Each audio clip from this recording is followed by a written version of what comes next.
Hola, molt bona tarda. Moltíssimes gràcies per acompanyar-nos. Quina il·lusió veure la sala tan plena.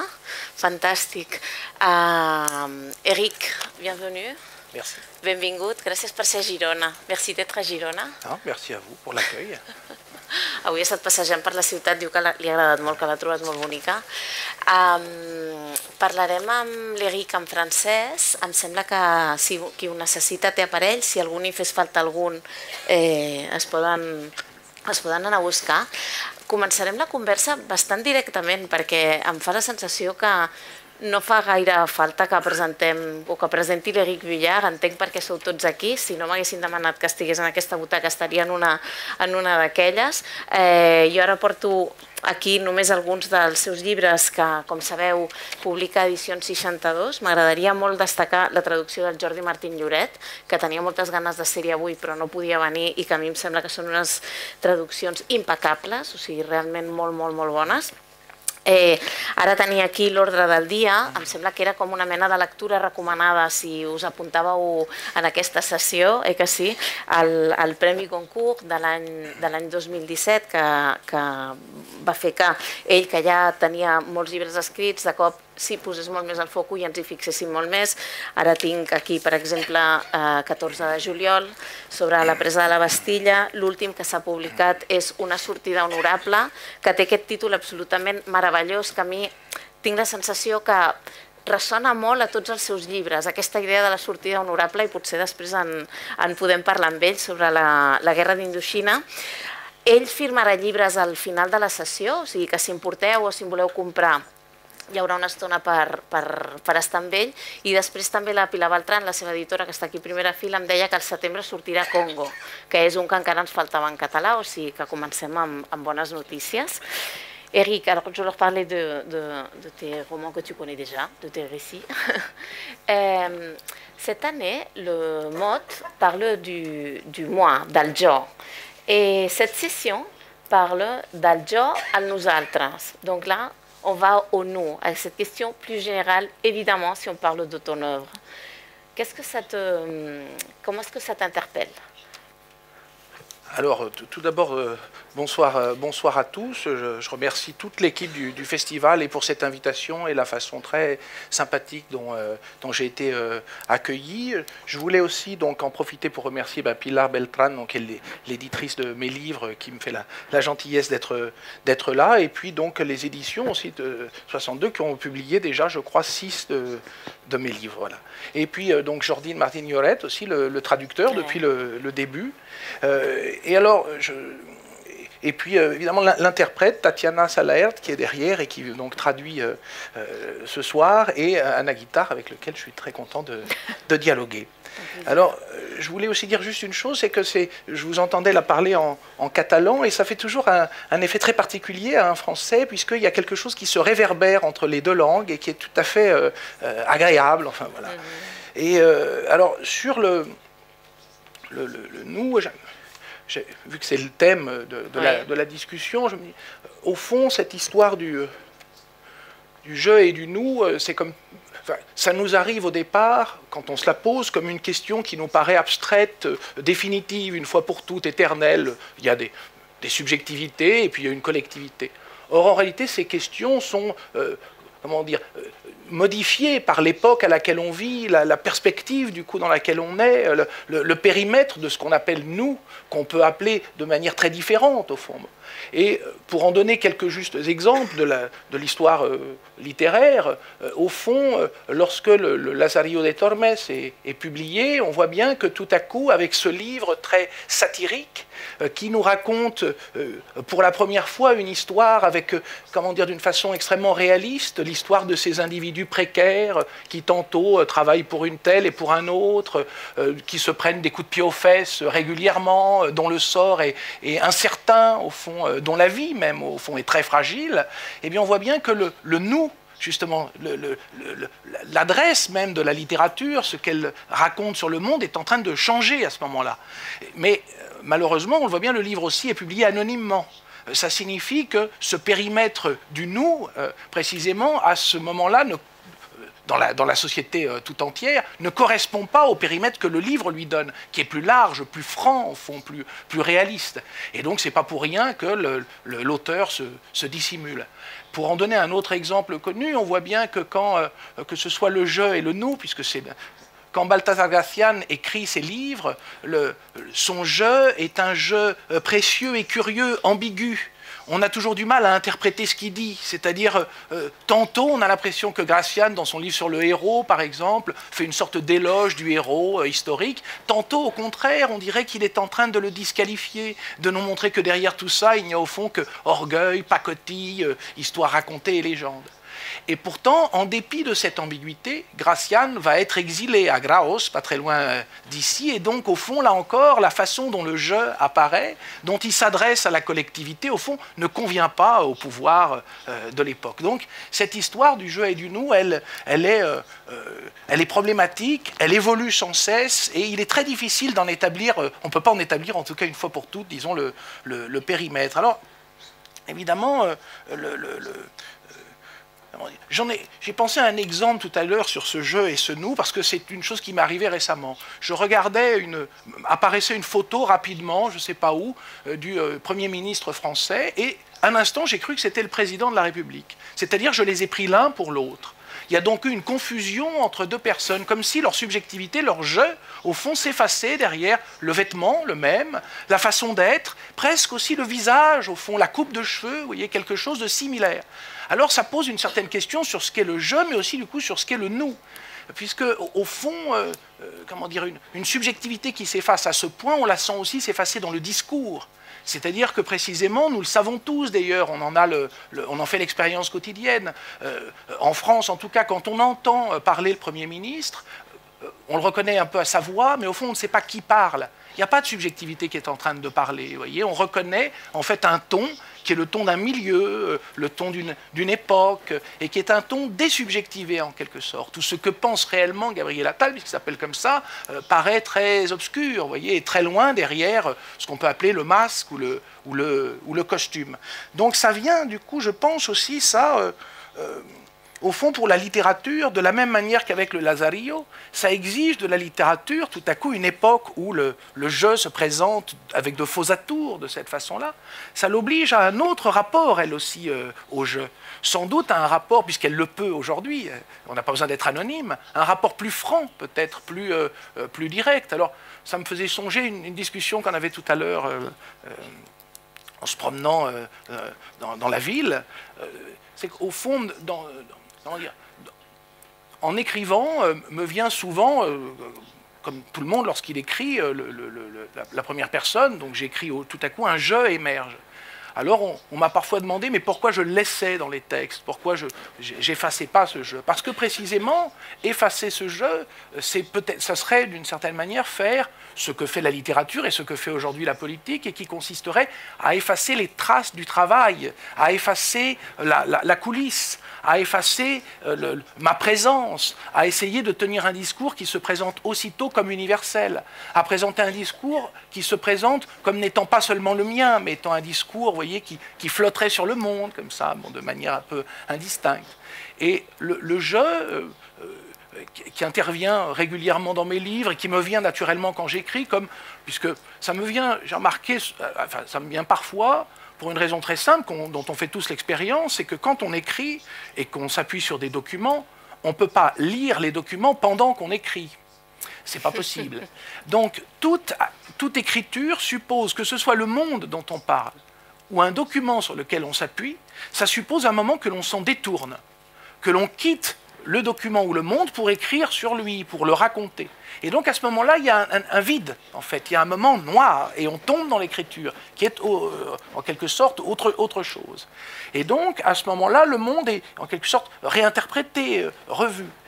Mais le monde, ou le document, on ne peut jamais être tout à fait sûr de s'en souvenir exactement. Donc lorsqu'on écrit, par exemple, on est tenté d'écrire « je crois », je me souviens, il me semble que tous, on a ces doutes-là. Et plutôt que de les effacer, je préfère les conserver, les garder, en garder la trace. C'est une trace de la subjectivité moderne, c'est-à-dire d'une subjectivité qui conçoit qu'elle est incomplète, qu'elle qu'elle ne sait pas toujours tout. Et puis, j'en dirais juste une dernière chose. Il m'est arrivé plusieurs fois dans mes livres, comme ils traitent de sujets d'une certaine manière qui engagent tout le monde, des sujets importants, des sujets dramatiques, souvent où les gens se sont retrouvés pris collectivement. Il m'est arrivé donc au moment de la publication, de devoir aller re-regarder dans les documents, vérifier. Évidemment, je le fais à chaque fois. Mais je me suis rendu compte que je revenais plusieurs fois vérifier. C'est-à-dire que cette trace de la subjectivité que je laisse dans ces livres, elle a une justification concrète. C'est qu'en réalité, tous, si on est un tant soit peu sérieux, on est affecté par ce qu'on écrit, on voudrait évidemment... Et sur certains sujets où l'autorité de l'État, un certain type de mauvaise conscience a une action très très déterminante, on se demande si on a bien lu. Pour en donner un exemple concret, dans mon tout dernier livre, le livre est parti d'un petit guide de voyage au Tonkin, c'est-à-dire en Indochine, à l'époque coloniale. Et donc ce guide de voyage m'avait été offert, et donc en le lisant, je tombe sur le petit lexique qu'il y a aujourd'hui dans tous les guides de voyage, et le petit lexique, en fait, dit va chercher un pouce, c'est-à-dire va chercher pour me porter ton brancard, quoi. Avance, recule, mets la capote, enlève la capote, à la concession, etc. Et je m'étais rendu compte qu'il n'y avait pas un seul terme de politesse, rien. Il n'y avait pas un seul terme d'échange. Alors c'était très intéressant et très frappant, puisque la colonisation, le tourisme colonial nous est présenté comme tous les tourismes, comme étant malgré tout une entreprise de curiosité à l'égard de l'autre. Et c'était une bien étrange curiosité, qu'une curiosité qui ne donnait que des ordres, et qui allait de la concession à la banque, de la banque à l'hôtel, et de l'hôtel au restaurant, en donnant uniquement des ordres. Et au moment de corriger le livre, de le relire, je me suis aperçu que je revenais plusieurs fois vérifier le guide. Ça me paraissait finalement tellement ahurissant que je me demandais à plusieurs reprises si je ne m'étais pas trompé. Je m'imagine que ça doit vous être arrivé plusieurs fois d'être ahuri par ce que vous lisez, parce que parfois nous, quand on lit vos livres, on est vraiment ahuri par certaines choses que vous racontez, parce que l'histoire, on en a une idée, mais après, ce qu'on trouve beaucoup de fois, non? Et je pense maintenant par exemple à l'ordre du jour, quand il y a tous les tanks qui essayent d'arriver pour la grande victoire en Autriche, et c'est une catastrophe absolue, non? Ces petits épisodes de l'histoire que l'on ne connaît pas, que vous signalez très bien. En fait, je voudrais y aller parce qu'avec ce que vous nous avez expliqué, il y avait tellement de questions que je voulais vous poser, sur tellement de sujets. Ce jeu, ce que vous avez dit, bien évidemment, on se demande pourquoi et si c'est naturel, si je pense que vous avez répondu. Mais si on revient au nous, évidemment, vous l'avez dit aussi, pour moi, le nous avec vous, c'est vous parler de quelque chose qui fait partie de nous, c'est notre histoire, c'est ce qu'on connaît ou l'on croit que l'on connaît. Alors c'est vous qui dites, écoutez, on va bien regarder ça, et c'est peut-être pas exactement comme ça. Oui, alors, je notais deux choses dans ce que vous dites. Il y a le fait que tout d'abord, quand on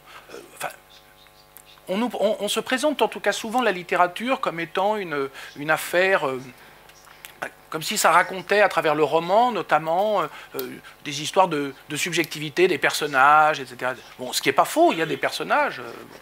Mais en réalité, si on relit un peu, je ne sais pas, si on prend un grand roman que tout le monde connaît, Les Misérables, il y a des personnages, effectivement, Javert, Jean Valjean, mais enfin, ça raconte toute une histoire sociale. En réalité, derrière tout ça, ça évoque des institutions, le bagne, l'église, etc. Enfin, tout, c'est le portrait de certaines institutions à travers certains individus, tout comme Madame Bovary est aussi un portrait du mariage, et pas seulement d'une histoire, pas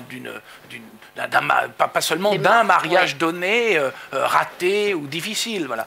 Donc ce que ça critique, c'est l'institution du mariage, au fond, qui pour les femmes s'avère être à ce moment-là une aliénation très forte. Et donc, pour écrire sur ces institutions, on est sans cesse en but, ça a à voir un peu avec la réponse précédente, avec une forme d'intimidation standard, en fait, qu'on subit tous.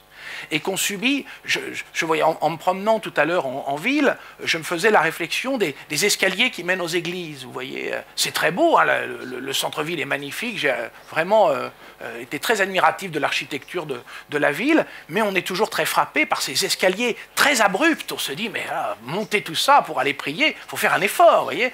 Et on voit bien que c'est effectivement une mise en scène du pouvoir. C'est une manière de nous dire qu'on est peu de choses et que pour accéder, en l'occurrence, à la divinité, etc., il va falloir quand même monter les escaliers, pas à genoux, Dieu merci aujourd'hui, mais enfin, il faut les monter quand même.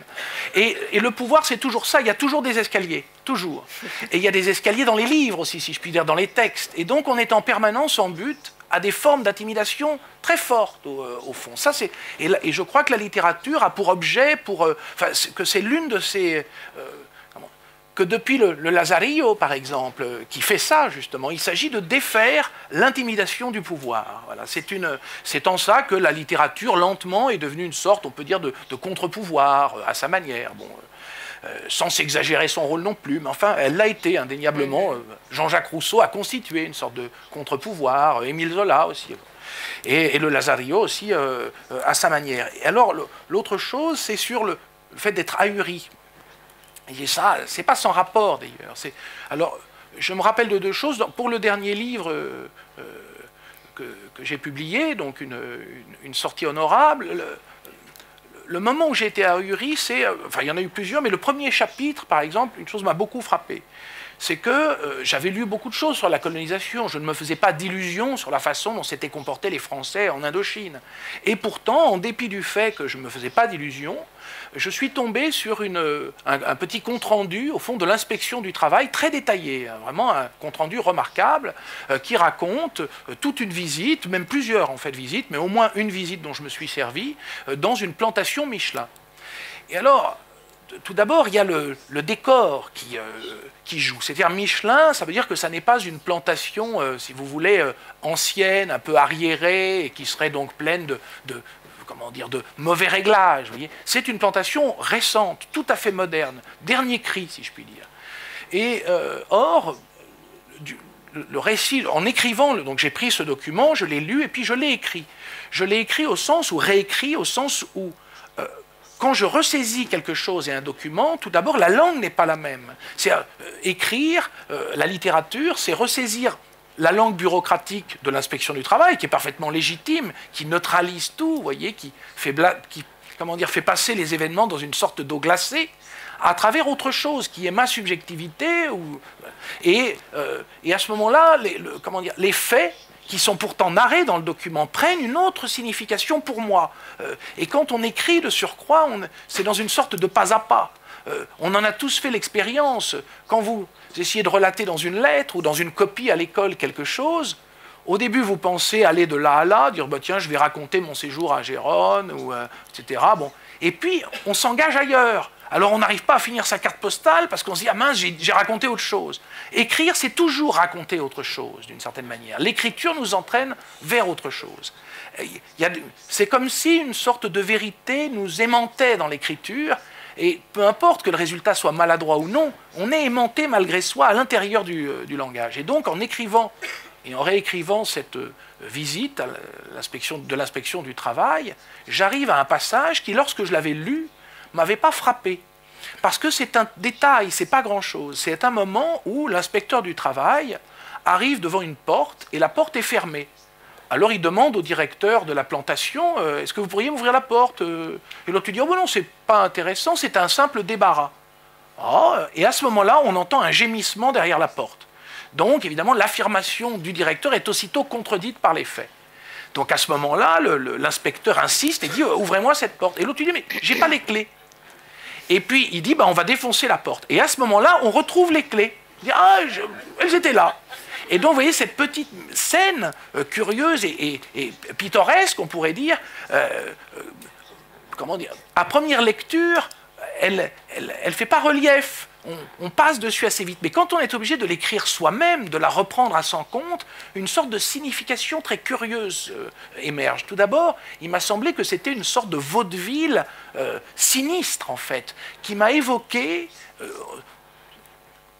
ça m'a évoqué une scène mafieuse. Vous savez, quand un mafieux dit alors, mais tu crois que je te veux du mal? Mais non. Et puis qui sort un couteau, vous voyez là, et qui commence à se gratter les dents avec. Voilà, c'est bon.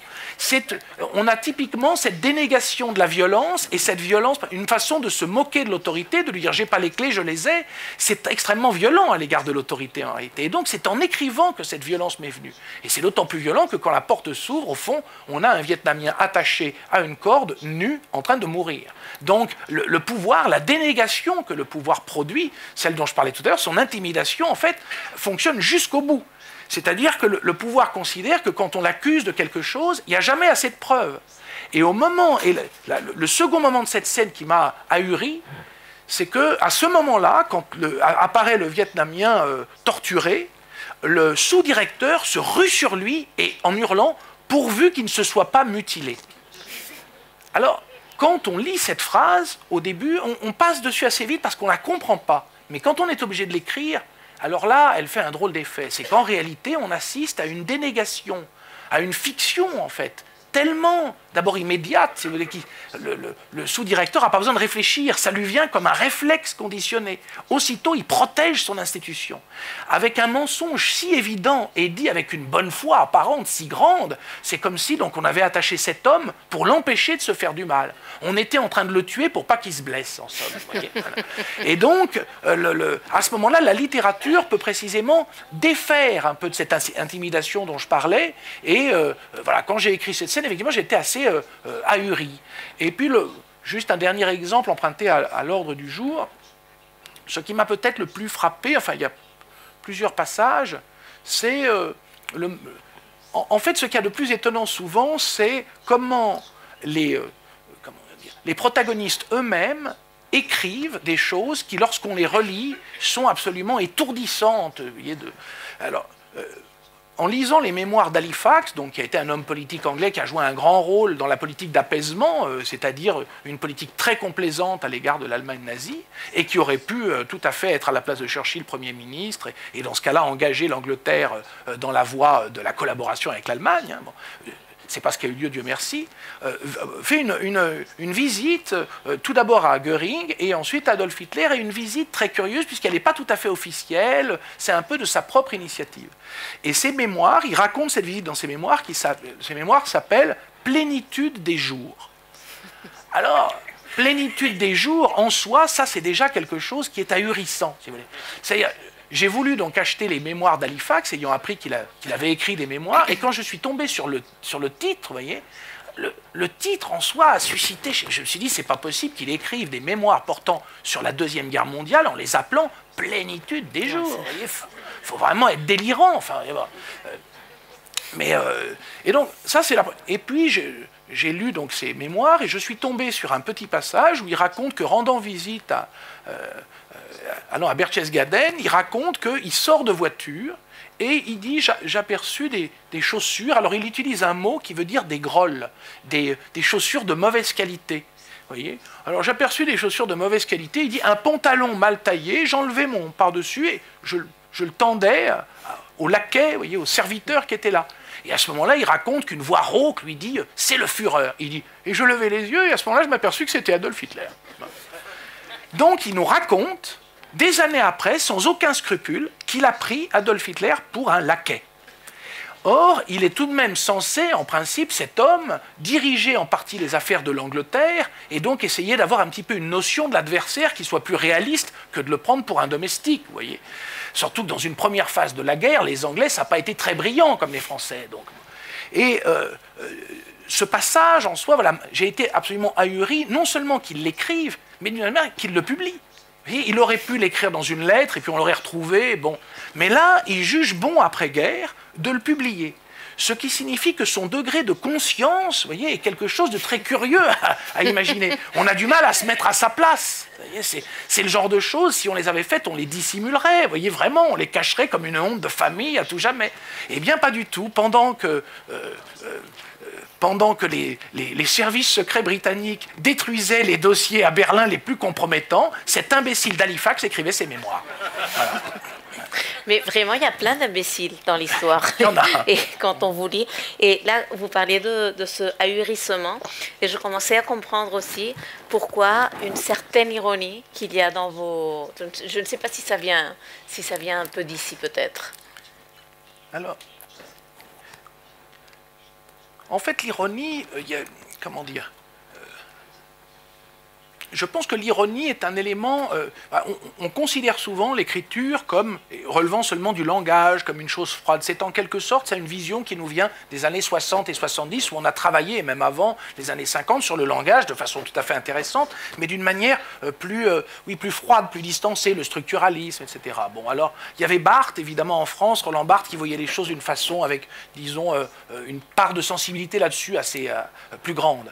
Mais au fond, ça nous fait tous oublier, puisqu'on finalement, en partie, le discours sur la littérature vient de cette époque, une époque, enfin c'est des auteurs que j'aime beaucoup, hein, par ailleurs, mais qui nous font en partie oublier que dans la langue, il y a le ton. Le ton dans la langue, c'est quelque chose d'absolument fondamental, et on ne peut pas les détacher, on ne peut pas mettre d'un côté la langue, avec Jacobson, et puis de l'autre le ton... il y a une pragmatique de la langue réellement, mais pas seulement une pragmatique. Dans la langue, il y a de l'ironie, de la nostalgie, de la colère, etc. La langue neutre, c'est aussi une langue qui a un certain ton, qui peut être assez déplaisant. D'ailleurs, George Orwell en a fait le portrait de cette langue neutre. Vous voyez, c'est une langue effrayante, en fait. Et donc, le ton, l'ironie... Alors, pour prendre un des tons particuliers, l'ironie, au fond, il m'est venu un jour... une idée après coup, où dans un débat, quelqu'un m'avait cité, alors je ne sais pas si du coup je ne l'ai jamais vérifié, une phrase qui serait, je crois, de Gilles Deleuze, où Deleuze disait il y a l'ironie et l'humour qui sont très distincts. L'humour, en somme, c'est Beckett, c'est du côté des dominés, et l'ironie, c'est Voltaire, et c'est du côté des dominants. Alors j'étais pas d'accord, mais sur le coup, je ne savais pas pourquoi. J'ai réfléchi à cette phrase et je me suis dit, c'est tout de même curieux, l'ironie, c'est Voltaire. Voltaire est celui qui, en France, et d'une certaine façon en Europe, est à l'origine, disons, d'une dissolution d'un certain rapport à la religion, à son autorité. Si l'ironie n'a donc pas eu une histoire de l'émancipation, et si elle est du côté du pouvoir, alors c'est...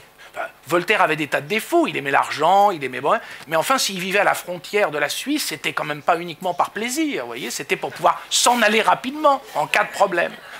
Donc, l'ironie, et puis si on se penche sur la littérature, je parlais du Lazarillo. Le Lazarillo, il y a une sorte d'ironie très particulière et constante. Il y a une sorte de ridicule de toutes les institutions. Elles sont toutes passées dans une sorte de vinaigre qui est assez méchant, que ce soit les affaires, l'Église, la vie sociale, le commerce, enfin tout y passe, vous voyez, y compris Lazarillo lui-même d'ailleurs, qui est un récalcitrant, enfin un pénitent, qui ne cesse de faire les mêmes erreurs. Il est piégé, de toute façon, la vie sociale le piège. Donc ce que dit cette ironie, c'est que le pauvre Lazarillo, tous les picaros sont comme comme attachés chez un meunier, vous voyez, autour d'un truc, et doivent tourner éternellement. Ils peuvent bien mettre des coups de pied, faire tout ce qu'ils veulent. La société est faite de telle sorte qu'elle les attache et qu'il n'y a pas de sortie. C'est une ironie d'un genre très particulier dans une société où il n'y a pas d'issue. C'est une société dont on ne peut pas partir. Aujourd'hui, les sociétés sont plus ouvertes. On peut choisir la tangente un petit peu. Là, c'est une société très, très fermée. Quand on est pauvre, en tout cas, les issues sont inexistantes. Et donc, on pourrait faire une histoire de l'ironie. Pour en donner un autre exemple, Madame Bovary, que j'évoquais tout à l'heure, est un roman dans lequel il y a une ironie rentrée. C'est une ironie qu'on perçoit à peine. Alors, comme si elle était inexistante. On a l'impression de lire l'histoire d'une femme qui a des déboires amoureux, qui est mécontente de son sort, etc. Mais en réalité, ce n'est pas du tout ça dont il s'agit. Cette espèce d'ironie rentrée vient attaquer, comme je le disais tout à l'heure, absolument toutes les institutions. Ce n'est pas du tout à cette femme qui s'en prend, quelles que soient les positions qu'il pouvait avoir par ailleurs en tant qu'individu. Ce qu'on entend dans Madame Bovary en permanence, à travers le mépris subjectif qu'a Flaubert pour à peu près le monde entier, c'est en fin de compte quelque chose qui sert à ce moment-là à l'émancipation à travers la littérature et qui donne sa puissance à son livre. C'est une défiance constante à l'égard de tout. Et on pourrait même dire que dans ce livre, il y a un seul moment qui n'est pas ironique et qui du coup donne au livre, je crois, toute sa force et sa vérité. C'est le moment très célèbre des comices agricoles où, pour ceux qui n'ont pas lu le livre, Madame Bovary et tous les personnages du livre sont là, c'est une fête où sont remises des médailles aux meilleurs agriculteurs par toutes les autorités locales. Donc on a les notables qui sont sur scène, gros à l'époque, bien habillés, etc., et qui distribuent des médailles. Et à un moment vient une vieille femme, une vieille paysanne, à laquelle on doit remettre une médaille. Et Flaubert, à ce moment-là, n'a plus du tout son ton habituel, et il dit qu'ils avaient devant eux, après les avoir décrits d'une manière très méchante, il dit, je crois, un demi-siècle de servitude. Et là, tout à coup, il est sérieux. C'est vrai. Et c'est ce qui, d'une certaine façon, est comme le point de fuite de tout le roman. Et donc, voilà, il y a toute une histoire de l'ironie. Alors, quand, par exemple, le titre du livre, là, oui. Mon dernier livre, une sortie honorable, c'est d'une certaine manière un usage de l'ironie. Cette expression, c'est une sorte d'understatement. Une sortie honorable, c'est une expression politique de l'époque. Mais on l'entend encore aujourd'hui.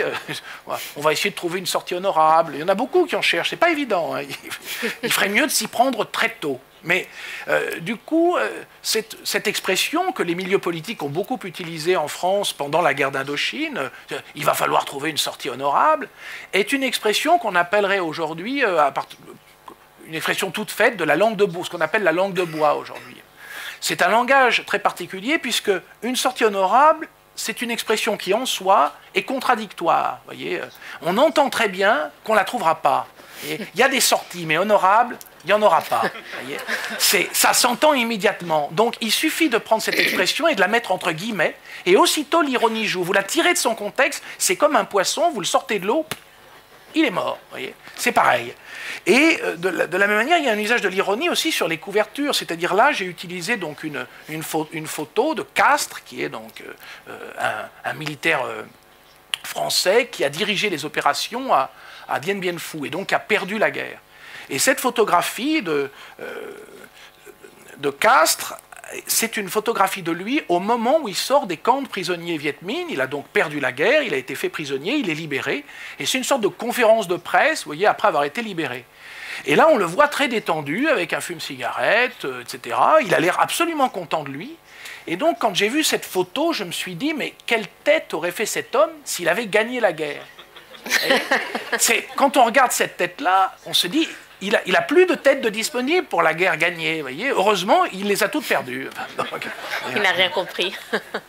En fait, je disais au début que quand j'avais lu une sortie honorable, je m'étais dit que c'est une expression de l'époque, mais qui pourrait servir pour beaucoup de vos personnages, en fait, non? Parce que c'est une situation un peu qui pourrait se produire dans d'autres occasions historiques que vous racontez dans vos récits. On parlait de la façon dont vous écrivez, de l'ironie. Je voulais parler du style, parce que je vous disais, avant de commencer notre conversation publique, je vous disais que ça m'avait attiré l'attention une phrase de Lacan. Je ne savais pas si c'était Blaise Pascal ou Lacan, et vous m'avez dit non, c'est Lacan, c'est le style, c'est l'homme auquel on s'adresse.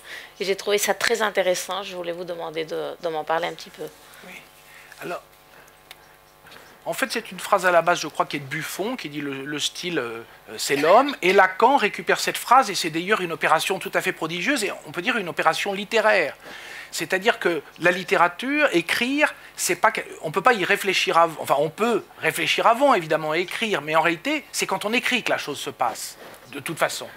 Et en dernière instance, ce qu'on apprend quand on écrit, c'est en écrivant qu'on l'apprend, c'est pas avant. Sinon, à quoi servirait d'écrire? On le sait, on note vaguement, et puis c'est bon, c'est fini. Et Lacan, je pense que cette phrase, il l'a écrite, ou prononcée aussi, parce que la parole aussi peut avoir cette... On sait que dans son séminaire, Lacan s'hystérisait complètement et que des idées lui venaient, manifestement. D'autres les écrivaient après. Bon. Mais c'est une entreprise, c'est la même chose au fond. C'est quelque chose qui vient comme ou en parlant ou en écrivant. C'est-à-dire, je pense que c'est quelque chose qui lui est venu comme ça et qui a produit une... Et alors, ce qu'il y a de magnifique, c'est que c'est une greffe. Il prend quelque chose de Buffon, le style c'est l'homme, de très célèbre, et il ajoute auquel on s'adresse. et ça prend une signification, on peut dire, retorse, ça fait retour sur le style et sur la subjectivité humaine d'une façon tout à fait étonnante, et ça vient introduire au fond à l'intérieur, parce que le style c'est l'homme, c'est très beau, mais c'est trop beau, vous voyez, pour être vrai, enfin ça, évidemment, mais enfin c'est comme si l'homme était tout seul, enfin on ne sait pas de qui il parle d'ailleurs, on la tire de son contexte et on l'a utilisé, cette phrase de Buffon, à beaucoup de sauces, vous voyez, ça a servi dans toutes les cuisines littéraires françaises pendant 100 ans. Et Lacan, lui, en a fait un usage tout à fait différent. Il a dialectisé cette phrase, au fond, il y a une chose très curieuse dans le fait d'écrire, c'est quand on écrit, en un certain sens, on est tout seul. On est dans son coin, tout seul. Bon, on pourrait donc écrire ce qu'on veut, a priori, vous voyez, abstraitement. N'importe quoi, tout ce qu'on veut. Par exemple, souvent on se dit, on regrette qu'il n'y ait pas je sais pas, un pamphlet, un brûlot d'écrit contre telle ou telle forme sociale qu'on n'aime pas, tel ou tel événement. Mais en réalité, on ne peut pas décréter d'écrire ce qu'on veut n'importe quand. Ça vient pas, ça vient mal. C'est une chose curieuse qu'écrire. Et donc, évidemment, on est tout seul, mais en fait, on n'est pas tout à fait tout seul. Alors, ce qu'il y a d'intéressant, c'est qu'on est tout seul quand même, au sens où, devant une page blanche, effectivement, a priori, on peut faire ce qu'on veut. On est dans une forme de liberté qui est extrêmement grande. Personne ne nous regarde, personne ne va nous contrôler. Vous voyez, bon. Mais il se trouve que si on écrit, l'écriture, c'est jamais pour soi. Ça n'aurait aucun sens. En tout cas, pour des gens comme nous. Pour en donner un exemple, j'avais été frappé un jour c'était chez un ami, je crois que j'avais vu ça, c'était un bandeau des livres de Saint-Simon. Saint-Simon, c'est un mémorialiste français du grand siècle qui raconte la cour de Louis XIV, et il y avait marqué, donc c'était une citation de Saint-Simon qui disait « J'ai toujours aimé mon nom ». Alors, ça m'a fait réfléchir, parce que personne n'aime son nom à part lui. Tous, nous avons été adolescents et on a voulu changer de nom. Tous les écrivains ont voulu ajouter une particule à leur nom, les modifier, vous voyez, Stendhal, etc. Bon. Et lui, il aime son nom. C'est marrant, ça, pourquoi? Eh bien, parce qu'il s'appelle de Saint-Simon, et que son nom est inscrit dans l'histoire de France depuis très longtemps. Et donc lui, la question de son nom, il n'est pas comme un petit adolescent de famille petite bourgeoise ou je sais trop quoi, des classes moyennes, qui se dit « Ah, si je pouvais enlever ça à mon nom, ça serait un peu plus élégant, etc. » Non, non, lui, il n'y a pas tout ça, vous voyez, il n'a pas de fantasme sur les autres, il est le fantasme des autres. Vous voyez, donc c'est tout à fait autre chose. Et alors, au fond, Saint-Simon, quand il écrivait ses mémoires, ils ont été publiés évidemment après, il les écrivait pas du tout pour les autres. Il n'y avait pas d'adresse en ce sens. Il en lisait parfois des passages à des amis qui passaient le voir dans la chambre qu'il avait à Versailles. Alors, il lisait ces choses un peu méchantes sur la cour, ça faisait ricaner d'autres ducs ou d'autres marquis qui trouvaient ses portraits vraiment au vitriol, et puis c'était tout. L'idée pour lui de gagner sa vie, alors là, aurait été d'une vulgarité totale, malgré qu'il ait tout de même passé son temps à faire des courbettes et des révérences au roi, mais bon, ça c'est autre chose. Et puis par ailleurs, l'idée même de publier ses mémoires lui aurait paru totalement vulgaire. C'est une idée qui ne pouvait même pas lui venir à l'esprit. Donc lui écrit pour lui. Donc c'est pas de la littérature, c'est autre chose. Ça a été intégré à la littérature après, grâce à Proust qui en a parlé. Mais c'est Proust qui fait de Saint-Simon de la littérature. En soi, ça n'en est pas. La littérature, justement, c'est une activité plus démocratique. C'est une activité où, quand on écrit pour les autres. Et ça n'est pas du tout vulgaire, au fond, d'écrire pour les autres, au contraire. Ça me rappelle aussi une anecdote où Chateaubriand, je crois que c'est vers la fin des Mémoires d'Outre-Tombe, raconte qu'il va devoir vendre ses mémoires pour vivre, c'est-à-dire pour continuer son train de vie. Et alors il le déplore, il pleurait presque, il dit dire qu'il va me falloir vendre mes mémoires, etc. Vous voyez, en fait, c'est parce que lui, justement, est un homme entre deux mondes. C'est un homme qui est de l'Ancien Régime, mais qui vit après la Révolution française. Donc pour vivre, il lui faut vivre ses mémoires, vendre ses mémoires. Il les écrit pas tout à fait que pour lui, il les écrit en grande partie pour les autres, mais tout de même, il a encore cette mauvaise conscience. Saint-Simon, depuis la tombe, vient lui dire « Mais qu'est-ce que tu fais, Chateaubriand? Tu vas quand même pas vendre tes mémoires !» Et on le voit bien, d'ailleurs, le ton des mémoires de Chateaubriand n'est pas du tout le même que celui de Saint-Simon. Il y a une façon de s'adresser, justement, au lecteur. D'une certaine manière, Chateaubriand nous parle. C'est ce qui fait que si Saint-Simon est un massif écrit, littéraire, tout à fait intéressant, Chateaubriand reste une véritable œuvre de littérature. Et donc voilà, ce que nous dit Lacan, c'est qu'au fond, comment dire, les coordonnées de l'adresse sont variables, mais déterminent en partie, évidemment, la subjectivité jusque dans ce qu'elle a de plus intime et ce qu'on considère, quand on aime la littérature, de plus sacré, le style. Voilà. Écoutez, et ça fait quoi d'écrire pour les autres, mais ce que vous écrivez, ces récits historiques de non-fiction, de prendre une histoire qu'on a appris beaucoup de fois à l'école, qu'on nous a racontée d'une certaine façon et que vous nous faisiez voir depuis, je ne sais pas si c'est l'optique qui change, je ne sais pas si c'est le matériel, c'est aussi, vous racontez parfois, non, il y a du matériel historique qui a été conservé, mais surtout qui a été produit par certains gens, par les nazis par exemple. Donc il y avait une perspective. Alors, je me demande toujours, qu'est-ce que vous ressentez, vous, quand vous faites ça? Je ne sais pas si le mot ce serait un sens, ou c'est un peu trop, c'est un mot un peu trop lourd, mais ça vous fait quoi de travailler avec ça?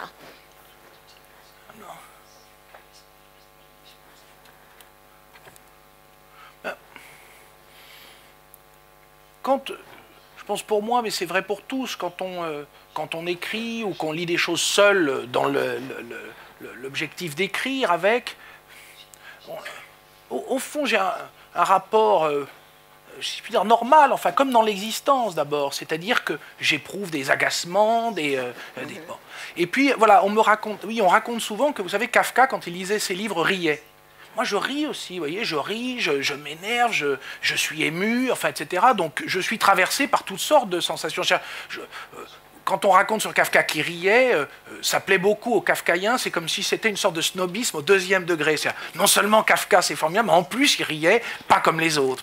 Or, non, il rit comme tous les... Balzac devait rire aussi énormément. En tout cas, nous, on rit beaucoup quand on le lit, vous voyez, quand on lit Cervantes aussi, mais on ne fait pas que rire, c'est émouvant aussi. Il y a des passages, Cervantes a dû être ému aussi en lisant. Donc, on est de toute façon, je pense, traversé par tout. Mais ce qui change, je crois, pour chacun d'entre nous, quand on écrit, c'est véritablement le moment aussi où on écrit. Vous voyez que, par exemple, avant, pour ma génération, avant, disons, il y a eu cette crise économique en 2008 qui a frappé très durement, notamment l'Espagne, et on n'écrit pas et on ne considère pas les choses de la même manière avant et après. C'est-à-dire, on voit bien qu'un certain rapport à la politique a bougé. C'est-à-dire, après qu'il y ait beaucoup de gens qui sont allés dans la rue, un peu partout, en Grèce, qu'aux informations pour tout le monde, ces choses soient devenues non seulement un thème, enfin une réalité, une réalité quotidienne aussi parfois, pour ceux qui sont dans la rue, pour ceux qui les croisent. Dans toutes les familles, il y avait des enfants qui avaient du mal à se loger, qui revenaient. Enfin, vous voyez, tout ça a joué un rôle. On n'écrit pas la même chose, justement, quand on est comme Chateaubriand, vous voyez, très bien logé, tranquille, et que la seule question qu'on me pose, c'est savoir si on va être ambassadeur au Vatican ou non, vous voyez, que quand on est dans les classes moyennes et qu'on a des difficultés économiques, tout à coup, la subjectivité se restructure autrement. Et puis, il faut bien dire qu'en 30 ans, comment dire, un élément très central de la vie sociale, qui est la concentration du pouvoir et des richesses, au fond, s'est aggravé d'une façon absolument terrible. Et ce qu'il y a d'étonnant, c'est que ça s'est aggravé, mais dans le même temps, c'est comme si le pouvoir avait faim de l'ignorer. Vous voyez que c'était un élément secondaire. C'est comme un cataclysme qui s'abat sur le monde. Bon, voilà, on n'y peut rien. Il y a des problèmes de dette souveraine. Oh, bon, d'accord. Là, il y a de l'inflation. Que voulez-vous y faire? Il y a la guerre. Et oui, bon, ben, voilà. Donc, tout ça est naturalisé, comme d'habitude. Ça arrive de l'extérieur, on n'y peut rien. Bon, sauf que ça se produit et qu'on est en train d'assister à une concentration des richesses et du pouvoir aussi, qui est frappante partout, et on peut dire à une liquidation lente, il ne faut pas dramatiser, mais disons de l'ambiance démocratique. Pas des institutions dans nos pays, non, mais de l'ambiance démocratique. C'est-à-dire quand en France, par exemple, on fait un grand débat après les Gilets jaunes, vous savez, soi-disant pour savoir ce que les gens pensent, et qu'ensuite on ne lit même pas ce que ces gens ont produit, vous voyez, ça crée quand même un petit problème démocratique. C'est-à-dire qu'on est dans une ambiance d'un autre genre. On n'est plus du tout, disons, dans l'ambiance des années 60, 70, voilà, quelque chose. C'est un autre monde. Et puis, là, j'avais noté une comparaison qui est parlante. J'avais noté il y a déjà un moment, donc ça doit être encore plus élevé, que la trésorerie d'Apple, c'était 256 milliards de dollars. Et que le PIB du Portugal, c'était 232 milliards. Alors, ces deux éléments de grandeur, en fait, sont tout de même frappants. C'est-à-dire, le PIB, c'est tout ce que les Portugais, c'est-à-dire un peuple important, produit chaque année comme richesse. Vous voyez, c'est pas... Et la trésorerie d'Apple, c'est ce dont dispose le patron d'Apple pour faire ce qu'il veut comme investissement. Vous voyez, un ou quelques individus, très très peu. Donc vous avez là, entre tout un peuple, qui est un peuple qui existe depuis très longtemps, vous voyez, qui a fait ses preuves, si je puis dire, dans l'histoire, voilà, et bon, deux générations d'individus, voilà, qui se partagent une richesse considérable, une asymétrie, un déséquilibre, qui est en fait effrayant, qui est en un certain sens supérieur à l'asymétrie que les rois, jadis, pouvaient avoir avec leur peuple, ou le petit noyau d'aristocrates, qui était quand même très important. Donc il y a une sorte de régression de ce point de vue-là vers l'ancien régime. Or, un des éléments qui est au fondement de la démocratie parlementaire, c'est l'idée selon laquelle le pouvoir ne doit pas être concentré, et que quand le pouvoir est concentré, il abuse fatalement de ses forces et de ses prérogatives. Et donc, évidemment, le pouvoir économique en abuse sans cesse. Or, c'est dans c'est dans ce monde-là que l'on écrit. On n'écrit pas dans un autre monde, on n'écrit pas juste à la campagne, dans un endroit charmant, à partir de ses souvenirs d'enfance. Vous voyez, même Proust, quand il écrit sur les très riches de son temps, qu'il pouvait côtoyer, sur l'aristocratie finissante, il n'écrit pas sur des aristocrates qui seraient comme suspendus à des fils, vous voyez, dans un palais imaginaire. Le bal des têtes à la fin, le moment où ils se retrouvent tous et où il s'aperçoit que tel ou tel aristocrate qui était si à cheval sur les bonnes manières et sur les titres a fini par épouser une ou un roturier, que tel ou tel roturier qui feignait de mépriser les aristocrates et pas vouloir les fréquenter parce que vraiment il n'entendait rien à rien, en fait a accepté pour avoir le nom de l'épouser également. En fait, tous le monde a basculé, donc c'est ça que Proust nous décrit. Et on voit donc bien là que les coordonnées du pouvoir et de la vie sociale ont une influence jusque dans l'écriture de la recherche du temps perdu. Ce livre est structuré par l'évolution de la société dans laquelle Marcel Proust a vécu. Sans ça, ce livre n'aurait aucun intérêt. Tout l'intérêt du livre est de nous raconter cette trajectoire à la fois subjective, humaine, donc, à travers des milieux sociaux qui bougent, vous voyez, comme des plaques tectoniques. Et ce qui nous raconte au fond, c'est la fin de l'histoire de Balzac, vous voyez, c'est la fin de la comédie humaine. C'est-à-dire la comédie humaine, c'est les aristocrates et les bourgeois vont s'affronter pour le pouvoir, ils nous racontent le début, et là c'est la fin, donc la bourgeoisie est en train de gagner, vous voyez, mais les autres restent là tout de même, bien incrustés. Alors ça c'est le fond sur lequel on écrit. Alors il m'est venu il n'y a pas longtemps une idée, c'est qu'au fond, quand on pense, quand on écrit, quoi qu'on fasse, il y a une notion que je trouve éclairante, qui vient de Gaston Bachelard, qui est donc un philosophe français, qui est un type très intéressant, qui a écrit donc, sur l'épistémologie, c'est-à-dire c'est un grand mot pour parler de la philosophie des sciences, si vous voulez, comment les sciences arrivent à découvrir des choses. Et donc il étudie ça dans l'histoire. Et c'était un type tout à fait remarquable, enfin sa vie d'abord est intéressante, c'est un type de milieu de milieu pauvre, qui va faire des études longuement, tardivement, mais tout à fait brillante, qui commence par faire des sciences, qui va travailler à la Poste pendant très longtemps, etc., qui ensuite deviendra professeur dans le collège de sa ville natale, puis ensuite va faire ses études de philosophie et va terminer professeur à la Sorbonne, à enseigner l'épistémologie, donc une des disciplines, je dirais, les plus difficiles. Et alors Bachelard invente une notion qu'il appelle l'obstacle épistémologique, c'est-à-dire un obstacle à la compréhension. Et il explique que dans l'histoire des sciences, il y a par moments des choses qui sont des obstacles à la compréhension d'un phénomène, comme l'électricité, etc. Et il a cette réflexion très forte, il dit l'obstacle, on s'imagine toujours qu'il est devant nous. Donc d'ailleurs, c'est ce que disent les politiques, on a un obstacle devant nous, il va falloir le franchir, comme les chevaux, bon, allons-y. Bon, c'est vrai que ça arrive, hein. Il va falloir descendre de scène, par exemple, il faudra bien lever le pied pour le faire. Mais la plupart des vrais obstacles, au fond, ils sont en nous, en réalité. Ce que dit Gaston Bachelard, c'est que l'obstacle est interne à la connaissance. Et puisque c'est la connaissance elle-même qui est l'obstacle, à un moment donné, disons, de son histoire. C'est, pour en donner un exemple fameux, si Léonard de Vinci fait ses découvertes, c'est précisément en partie parce qu'il est ignorant. C'est parce que, ne sachant pas ou très mal le latin et les langues anciennes, il ne pourra pas devenir, disons, un théologien savant.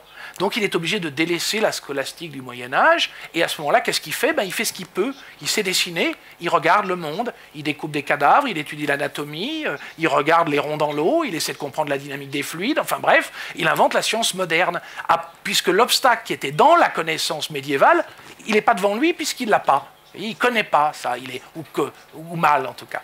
Et donc l'obstacle aujourd'hui, en fait, je pense, quand on écrit,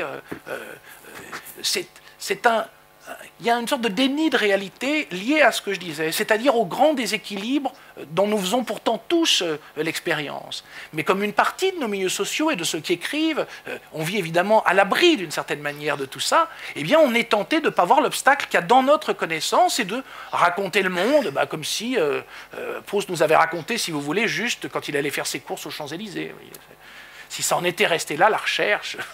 Or, l'obstacle qu'il y avait dans la connaissance de Proust et qu'il a su voir et exploiter en même temps, c'est le snobisme. Et il a su le lever. Voilà.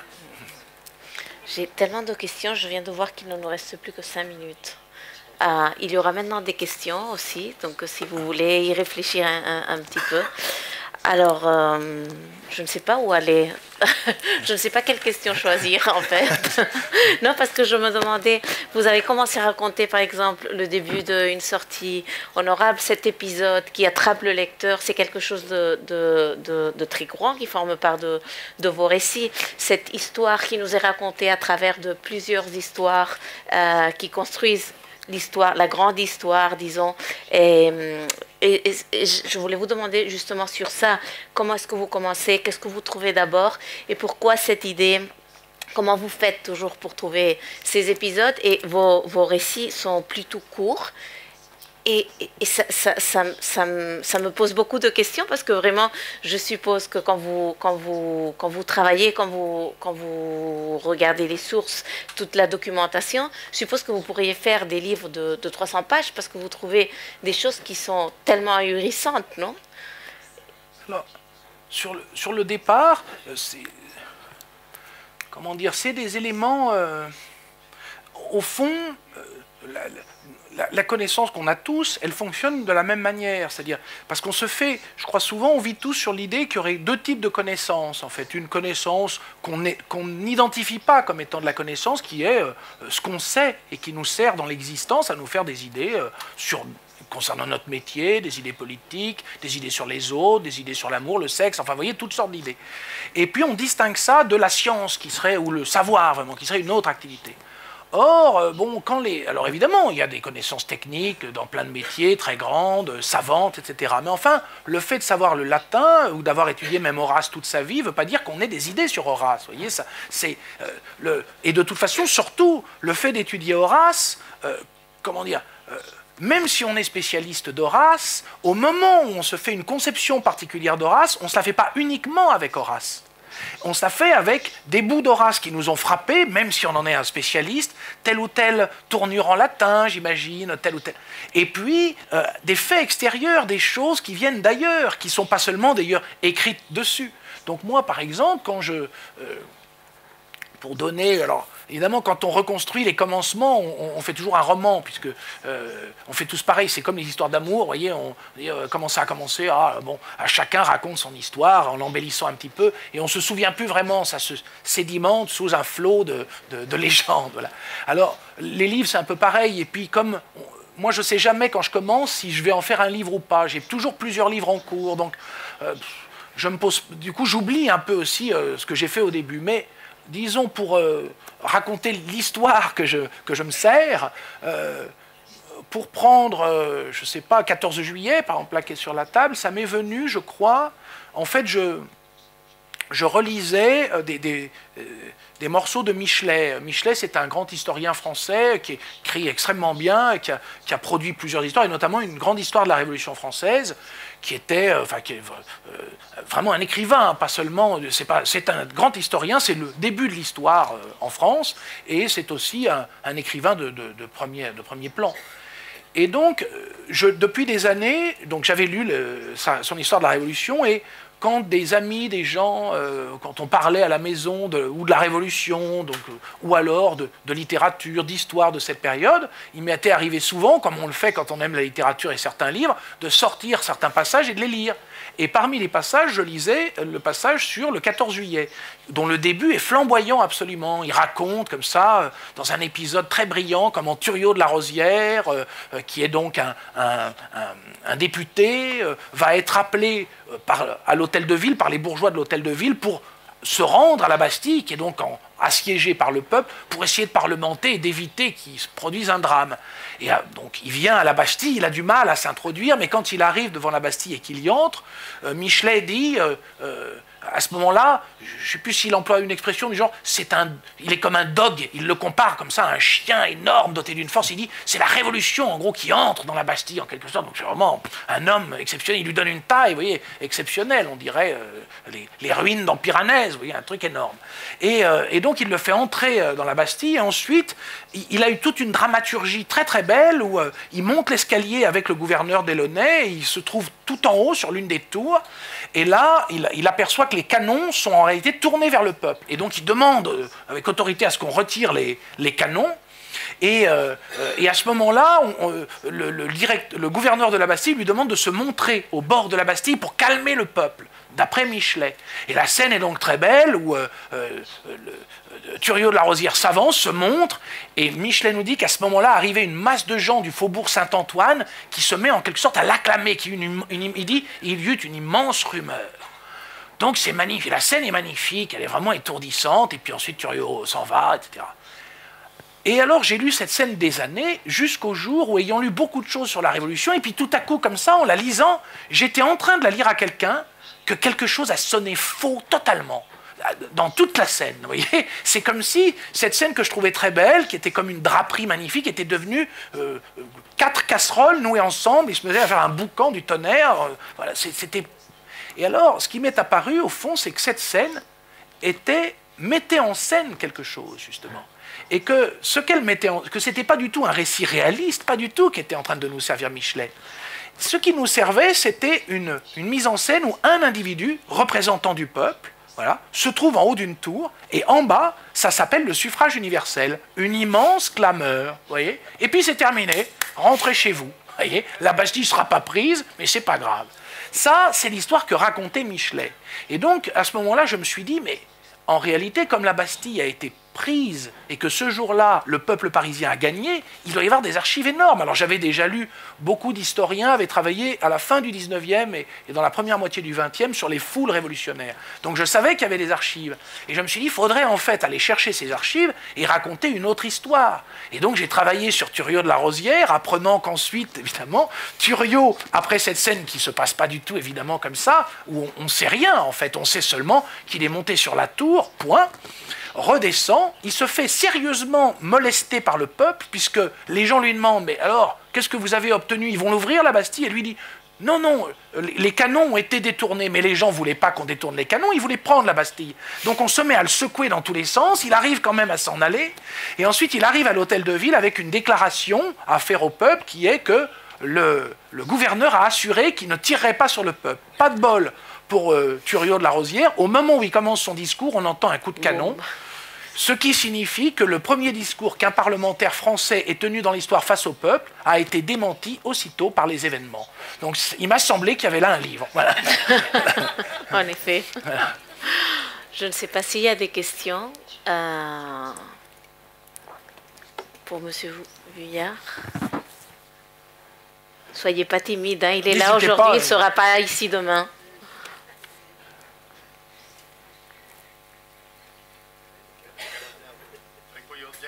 Ah, sisplau, sí, el director del MOT, Xavier Pla. Trenco el gel i espero que altra gent aprofiti l'oportunitat de tenir aquest escriptor tan apassionat i tan apassionant, no?, per fer-li algunes preguntes.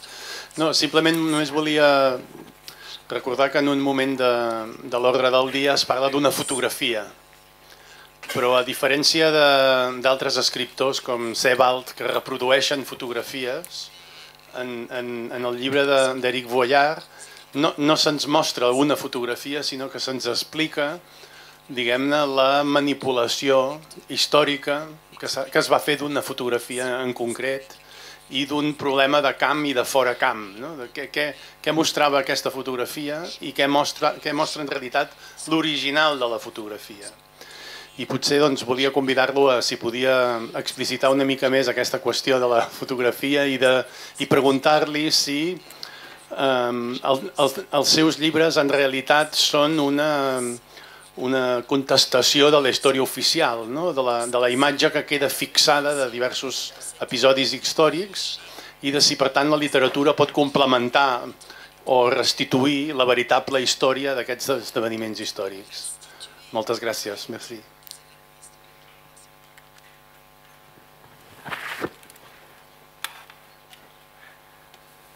Alors, sur la photographie, c'est une photographie de Schuschnigg, qui était le chancelier d'Autriche. En fait, ce qui m'avait frappé avec cette photographie, c'est que c'est une photographie de lui très connue, dans son bureau, il est debout, bon, et il a l'air, alors sur la version disons, officielle qu'on connaît, enfin que tous ceux qui ont étudié cette période connaissent, Schuschnigg, alors je ferai une petite parenthèse, mais après, Schuschnigg a un air sérieux, l'air d'un homme politique, disons standard. Alors, la parenthèse, c'est qu'au fond, cette photographie telle qu'elle est, elle appartient à notre album de famille, si je puis dire, à l'album de l'humanité. Vous voyez, il y a plein de photos, on ne les connaît pas tous, évidemment, mais plein de photos qui sont en circulation et que beaucoup de gens connaissent, qui sont, vous voyez, c'est comme dans nos albums de famille, on ne connaît pas toutes les photos de nos albums de famille, mais enfin, la famille en connaît un certain nombre. Vous voyez, ah, j'avais pas vu cette photo, tiens, c'est marrant, c'est la cousine machin. Ben là, c'est le chancelier Schuschnigg. Alors, cette photographie, le hasard, je ne sais plus comment ça s'est fait qu'aux archives, je suis tombé sur la photo non recadrée. C'est-à-dire, à l'époque, quand on développe une photographie, vous avez le négatif, bon, et puis vous cadrez à l'intérieur du négatif pour que ça soit propre, vous voyez, bon. Donc en soi, ce n'était pas une mauvaise intention de la personne, il a juste cadré, et comme c'était une photo vouée à un usage, je ne sais pas, mettons les journaux, etc., il fallait qu'elle représente un homme politique normal, standard. Donc on l'a cadré, on a enlevé 1 millimètre, très vraiment, je crois que c'est 1 millimètre, je ne sais plus, j'avais mesuré, comme je disais, 1 millimètre de vérité sur le côté. Bon, très bien. Seulement, le problème, c'est que si on ajoute ce millimètre, Schuschnigg n'a pas du tout le même air. Parce que c'est rien, c'est des détails, mais la poche, vous voyez, le rabat de sa poche est mal mis. Alors, ça baille. Et puis, par ailleurs, sur son bureau, il y a une plante qui, cadrée comme ça, est un petit peu devant lui et donne un air à tout ça de maladresse. Si bien que si vous ajoutez 1 millimètre à la photo, on dirait que Schuschnigg nage dans le néant, dans la confusion. Il n'a plus du tout l'air sérieux, il a l'air approximatif. En fait, voilà. Ce qui signifie que, en tout cas, si la photo n'est pas, je ne dirais pas manipulée, qu'en tout cas, tout cadrage donne une signification à la photo, et qu'il y a un cadrage qu'on peut dire proprement politique de la photo, au sens de la politique standard, et puis un autre cadrage. Et que finalement, l'histoire de Schuschnigg prouve qu'il était, disons, que la photo recadrée avec 1 millimètre de plus et qui le donne désordonné et approximatif est plus proche de l'histoire qu'il a vécue que l'autre. C'est-à-dire son sérieux dans l'histoire est sujet à caution. Donc en fait, on voit bien comment dire, il n'y a même pas besoin de manipulation au sens où on en parle beaucoup aujourd'hui. C'est-à-dire tout travail de photographie est un travail de composition et donc de cadrage, dès le début d'ailleurs. Donc ça, c'est la première chose. Et que du coup, le rapport... Parce que vous voyez bien qu'aujourd'hui, il y a une sorte d'idéologie de la neutralité. C'est ce qu'on appelle les documents. Vous voyez, on nous dit tout le temps qu'il faut documenter les choses. C'est documenté ou pas? C'est sourcé, votre machin bon, et c'est les gens qui, souvent les moins précis, d'ailleurs par ailleurs, vous voyez, qui parlent du monde à coups de milliards, qui vont vous demander, quand vous portez une accusation dont tout le monde peut savoir qu'elle est parfaitement légitime, des documents. Alors je comprends qu'on puisse demander des preuves, un procès, ça c'est bien normal, mais vous voyez qu'il y a aujourd'hui une idéologie du document et puis une idéologie, disons, de l'information neutre. Je comprends bien qu'il peut y avoir des informations falsifiées, etc. Mais vous voyez bien qu'il y a dans le discours contemporain une obsession de l'information falsifiée, comme s'il y avait des informations parfaites.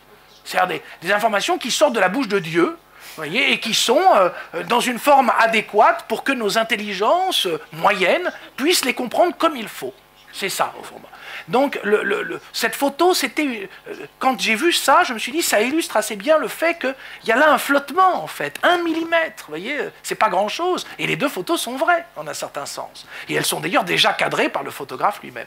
Alors ça, c'est la première idée qui m'est venue, et l'autre, votre question là-dessus me fait penser à quelque chose, c'est qu'on en fait tous l'expérience avec le procédé, ce qu'on appelle de photographie en rafale aujourd'hui. Vous prenez une photographie en rafale de quelqu'un que vous aimez bien, tac, tac, tac. Vous avez d'un coup 10 photos de lui. Et puis, il vous faut choisir une photo pour la développer. C'est impossible. Une fois, il est un peu moins beau. Ah, c'est embêtant. L'autre fois, il est beau, mais c'est pas lui. Ça lui ressemble pas tout à fait. Merde. L'autre fois, il rit, mais c'est un peu flou. Ah, en gros, ça va jamais. Vous voyez, la réalité, on a du mal à l'attraper. Voilà. Donc, ça signifie qu'entre la subjectivité et les documents, disons les preuves, il y a un flottement et qu'au fond, il n'y a pas de document sans choix. C'est-à-dire que quand vous vous déterminez pour telle photographie sur la rafale, c'est que vous décrétez que votre femme ou votre mari, c'est comme ça que vous allez le regarder pendant longtemps. C'est tout, c'est un choix, et c'est comme ça qu'une subjectivité se structure. Et donc les journalistes de l'époque, ou le staff politique de Schuschnigg a choisi la photo sérieuse, et si j'avais dû choisir moi, ou l'histoire en tout cas, semble-t-il, a choisi l'autre en fait. Alors, sur la contestation, on peut dire que les questions sont liées au fond. Contestation, le mot, ça dépend des époques et des moments. Pour prendre j'étais venu avec un petit exemple là, emprunté à... Vous voyez, oui, c'est là. C'est ça, à Steinbeck en fait. Voilà. Les raisins de la colère. Vous voyez, dans les raisins de la colère, il y a une scène tout à fait éblouissante au tout début, dans ces espèces de chapitres intercalaires, pour ceux qui ont lu Les raisins de la colère. Donc c'est un roman très réaliste, très beau, très ample, etc. Et très régulièrement, un peu comme Victor Hugo, Steinbeck intercale des chapitres qui sont, disons, plus explicatifs, plus amples, qui prennent toute l'humanité tout à coup de beaucoup plus haut, etc. Et qui sont des chapitres très forts, aussi forts que ceux de Victor Hugo sur les égouts de Paris, l'émeute dans Les Misérables. C'est à peu près. Et là, c'est un chapitre très fort où tout à coup, un type arrive dans une ferme, les fermiers doivent s'en aller, ils ont été expropriés, donc ce sont eux qui vont devoir partir comme ça vers ces terres lointaines et soi-disant meilleures à l'ouest, et donc arrivent des tracteurs qui viennent démolir leur maison de planches. Et là, donc, un fermier refuse, vous voyez, dit au type qu'il va le tuer. Et donc, il y a ce tout petit dialogue. Il lui dit donc... voilà. Au début, donc, il lui dit qu'il veut le tuer. Le type lui dit, mais si tu me tues, on va envoyer un autre chauffeur. Alors l'autre dit, bah, je tuerai cet autre chauffeur. Il dit, mais non, mais ça sert à rien, ils en enverront encore un autre. Alors il dit, ben, dans ce cas-là, j'irai tuer le directeur, celui qui vous ordonne de venir. Il dit, mais non, mais le directeur y est pour rien, on lui ordonne. Et donc on remonte comme ça dans la hiérarchie des normes, si je puis dire. Et on en arrive au point où il dit, vous n'y êtes pas. Celui-là, il tient ses ordres de la banque. Donc on en arrive d'abord à la banque. Et donc le type dit, elle a bien un président, cette banque. Elle a bien un conseil d'administration. Je vais charger la carabine et je vais les trouver. Et le conducteur répondait, j'ai un collègue, il m'a dit que la banque, elle a des ordres qui viennent de l'Est. Et les ordres, c'est, faites ce qu'il faut pour que la terre rapporte, ou bien on vous fait fermer. Mais alors, lui dit le paysan, où ça s'arrête? Qui sait qu'on peut tuer? J'ai pas l'intention de crever de faim avant d'avoir tué l'homme qui me fait crever de faim. Je sais pas, lui répond le conducteur de tracteur. Aussi bien il n'y a personne à tuer, aussi bien c'est pas les hommes, comme vous dites, aussi bien c'est la faute de la propriété. Alors là, ça m'a rappelé, quand on le relit, ça rappelle Jean-Jacques Rousseau. C'est-à-dire, c'est comme si, à l'intérieur de la littérature, justement, vous parliez de l'histoire de la contestation, en tout cas, une phrase, une certaine narration s'était ouverte. En France, je pense qu'elle s'est ouverte au XVIIIe siècle avec les Lumières, mais dans plein d'autres pays également, et notamment sous la plume de Jean-Jacques Rousseau, et là, très clairement, dans son discours sur l'origine et les fondements de l'inégalité parmi les hommes, c'est exactement la même chose que quand Rousseau dit, vous savez, le premier homme qui ayant enclos un terrain s'est avisé de dire ceci est à moi, en gros, est à l'origine des malheurs du genre humain, etc. Et Rousseau a cette phrase, la termine d'une manière éblouissante, quand il dit de ne pas écouter cet imposteur, vous êtes perdu si vous l'écoutez, si vous oubliez que les fruits sont à tous et que la terre n'est à personne. C'est exactement au fond la même chose redite autrement. Et alors, on peut dire que s'ouvre avec Rousseau une narration qui est en somme une narration collective, ça a à voir avec votre question sur l'adresse, qui tout à coup est adressée à tous. C'est Rousseau nous dit cette chose, qui est comment dire, qu'un obstacle épistémologique vous empêche de penser, que vous prenez pour évidente, c'est-à-dire que les terres sont aux nobles qui les possèdent depuis toujours, vous voyez, que les chevaux et les hommes même sont sa possession, eh bien ça a une histoire aussi, vous voyez, ça s'enracine dans une narration, ça aussi. Eh bien on pourrait en tenir une autre, qui raconte cette histoire-là, et qui ne se contente pas de l'histoire sainte qui leur a été racontée jusqu'ici. Et je crois que c'est là que s'enracine ce qu'on appelle la narration, au sens fort. C'est-à-dire le fait, non plus de conter, pas le conte, vous voyez, autre chose. Narrer, c'est descriptif, c'est tourner vers le monde, c'est comment dire, c'est transitif. Et Steinbeck, d'une autre manière, à un autre siècle, dans d'autres circonstances, raconte cette histoire tout à fait différemment. On voit bien que, tout d'abord, en la mettant en scène, tout à coup, Steinbeck la rapproche de nous. C'est-à-dire, tout à coup, ce qu'il y avait dans Rousseau d'encore abstrait, le côté fable de Jean-Jacques Rousseau, qui nous dit, vous voyez, il essaie d'imaginer le premier homme qui a mis 4 piquets. Là, Steinbeck nous dit, mais il n'y a pas à imaginer, ça se passe maintenant, vous voyez, c'est tous les jours, puisque là, ces squatteurs qui ont exploité ces terres depuis très longtemps sont renvoyés au nom de titres de propriété tout à fait abstraits, détenus par des banques et qui vont les plonger dans la misère. Enfin, c'est, vous savez, tout ce qui a été si bien photographié, etc. Bon. Et donc, ce que raconte, je crois, la littérature, là, c'est une narration qu'on peut appeler le réalisme, au fond. C'est-à-dire, tout à coup, une histoire qui ne se paie pas de mots, ou pas seulement. No sé si el Xavier Pla ha animat algú més a fer alguna pregunta abans que pleguem. N'hésitez pas, il n'y a pas de mauvaises questions.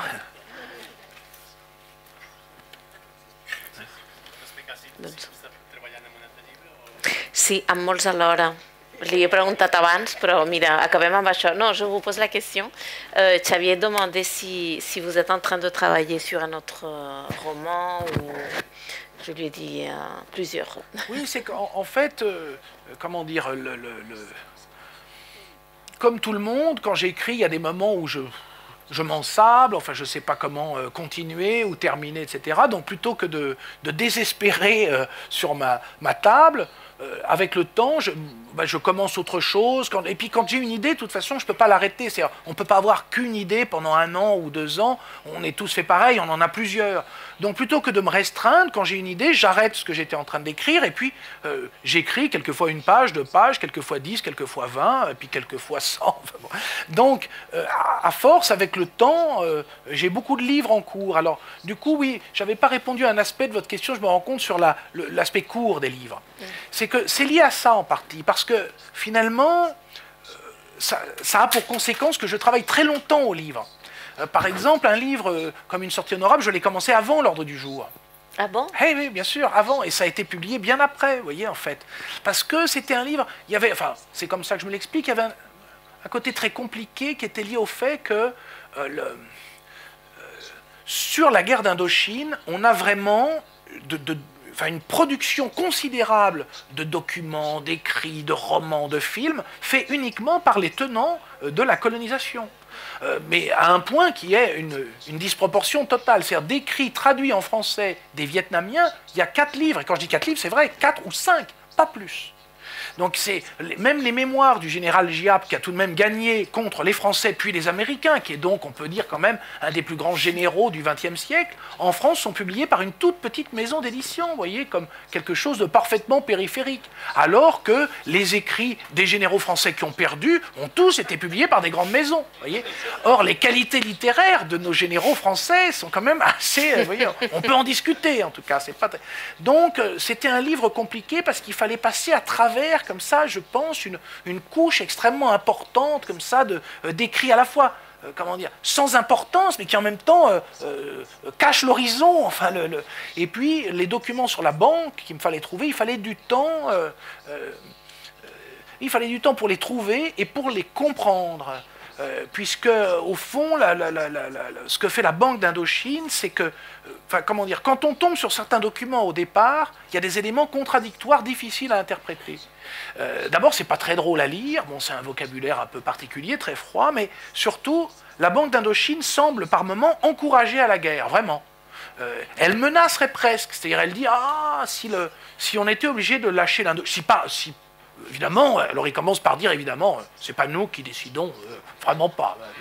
Mais si on écoutait juste nos conseils, laisser l'Indochine causerait un problème d'inflation en France terrible. Hein. Et après, bon, faudra vous débrouiller avec ça, les gens seront mécontents. Enfin, ils le disent dans une autre langue, mais c'est à peu près ça. Donc on se dit, ils souhaitent la guerre. Et dans le même moment, on trouve des comptes rendus, donc de leur réunion, où ils semblent dire qu'ils sont en train de, comme ils le disent, redéployer leurs affaires ailleurs. Donc en fait de se désinvestir. Alors on se demande comment ça marche. Et en fait il faut longtemps pour comprendre qu'en réalité ils mènent une politique absolument cynique. C'est-à-dire dans le même temps ils vivent de la guerre. Par exemple, il se trouve que c'est une holding, c'est une société, en même temps que c'est une banque, ils possèdent en gros presque toutes les sociétés indochinoises. Donc quand l'armée a besoin de béton pour faire des blocos où vont mourir tous les soldats, eh bien il faut du béton, c'est la Banque d'Indochine ou sa holding qui le vend à travers une société qui fait du béton. Donc ils gagnent de l'argent. Si bien qu'ils ont intérêt à ce que la guerre continue. Mais dans le même temps, comme ils savent qu'elle est perdue, eh bien, ils redéploient leurs activités et ils ne financent plus leurs entreprises. Ce qui fait qu'on fabrique du béton comme on peut, vous voyez, sans réinvestissement dans des machines neuves. Et donc tout ça, ça met... donc les livres, en tout cas, voilà, ce que vous me demandiez tout à l'heure sur leur brièveté vient en partie du fait qu'ils sont composés avec le temps. C'est-à-dire donc il a fallu, je ne sais plus, 12 ans peut-être en fait pour écrire ce livre, avec d'autres. Et donc petit à petit, le livre s'est composé, resserré au fond, et leur forme est tributaire en partie voilà, du temps que je peux mettre à les écrire. Voilà. D'accord. Donc ara sí, ara acabem. Merci beaucoup, c'était un plaisir de vous avoir ici, merci d'être venu au MOT.